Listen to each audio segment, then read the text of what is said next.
Mga kapatid, pag-ilayan natin bakit tinatawag siyang Birhen de la Rosa, the Virgin of Rose.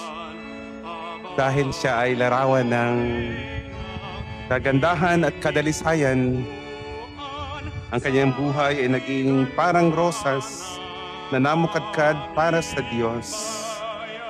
Ang bango ng kanyang kababaang loob, ang ganda ng kanyang pananampalataya at ang kulay ng kanyang pag-ibig ay patuloy na nagbibigay inspirasyon sa buong simbahan.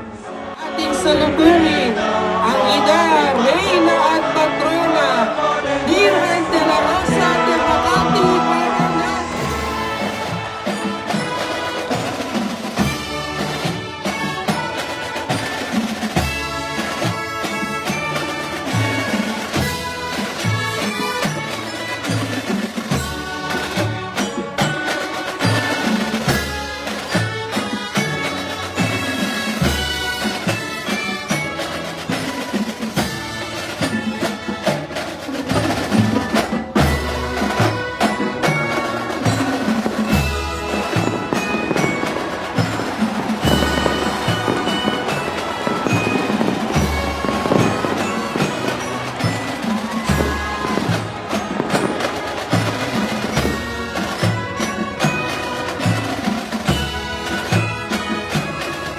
Naway ang Birhen de la Rosa ang magturo sa atin na mamukadkad sa grasya ng Diyos.